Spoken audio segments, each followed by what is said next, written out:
नस्ल भेद के खिलाफ अमेरिका से शुरू हुई मुहिम को फेसबुक, ट्विटर जैसी दिग्गज सोशल मीडिया साइट्स का समर्थन मिला था। इसके बाद हिंदुस्तान यूनिलीवर जैसी कंपनीज ने अपने सफल product fair and lovely cream से फेयर शब्द हटा लिया। बाकी कंपनीज भी अब इस मुहिम के साथ जुड़ रही हैं।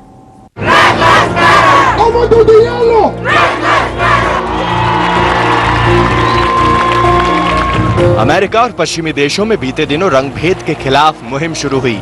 लोगों ने गोरे और काले के अंतर को मिटाने के लिए आवाज उठाई। धीरे धीरे फेसबुक, ट्विटर और गूगल जैसी बड़ी कंपनियों ने भी इसका समर्थन करना शुरू कर दिया। अब हालात ये हो गए हैं कि भारत में गोरेपन के नाम पर हजारों करोड़ का कारोबार करने वाली कंपनियों ने भी इस मुहिम से जुड़ना शुरू कर दिया है। सबसे पहले हिंदुस्तान यूनिलीवर ने 1975 में लॉन्च की अपनी मशहूर फेयर एंड लवली क्रीम से फेयर शब्द को हटाने का ऐलान किया। इसके बाद लॉरियल ने भी अपने स्किन केयर प्रोडक्ट से व्हाइटनिंग और फेयर शब्द हटाए हैं। अमेरिका में नस्ल भेद के खिलाफ चल रहे आंदोलन के असर से ये बदलाव देखने को मिला है।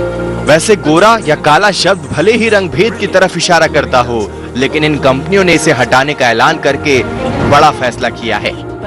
हिंदुस्तान यूनिलीवर की फेयर एंड लवली का भारत में फेयरनेस क्रीम मार्केट के करीब आधे से ज्यादा हिस्से पर कब्जा है।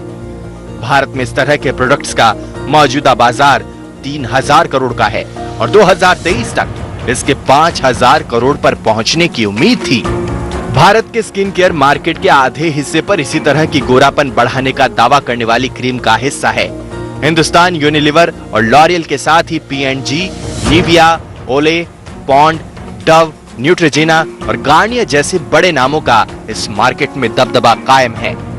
शाहरुख खान, दीपिका पादुकोण, विराट कोहली और प्रियंका चोपड़ा जैसे नामचीन सितारे इन प्रोडक्ट्स के ब्रांड एम्बेसडर हैं। लेकिन ये मार्केट केवल यहाँ तक सीमित नहीं है। भारत में कई तरह की वैकल्पिक चिकित्साएं उपलब्ध हैं।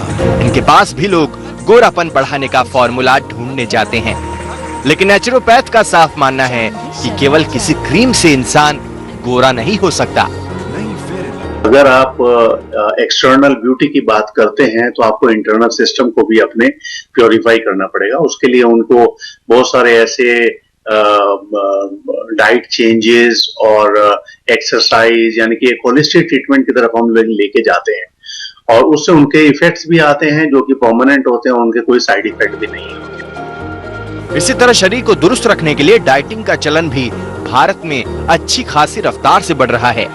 लोग डाइटिशियंस के पास भी गोरेपन का नुस्खा ढूंढने पहुंच जाते हैं। हालांकि डाइटिशियंस का कहना है कि वो इस सोच को बढ़ावा नहीं देते। मेलानिन नाम का एक पिगमेंट होता है हमारी त्वचा में जो हमारे जीन्स रेगुलेट करते हैं। त्वचा की गुणवत्ता, बनावट और चमक को हमारे अच्छे पौष्टिक आहार की मदद से ही बेहतर बनाया जा सकता है, लेकिन त्वचा का रंग बदला नहीं जा सकता। तो ये एक सोशल स्टिग्मा है हमारे देश में स्किन कॉम्प्लेक्शन को लेकर। आपके बर्थ कॉम्प्लेक्शन से जो आपका कॉम्प्लेक्शन फैकल्टेटिव पे गया है उसको हम नॉर्मल पे ला सकते हैं, बट अगर आप वीटिश हैं तो हम आपको गोरा नहीं या फेयर नहीं कर सकते।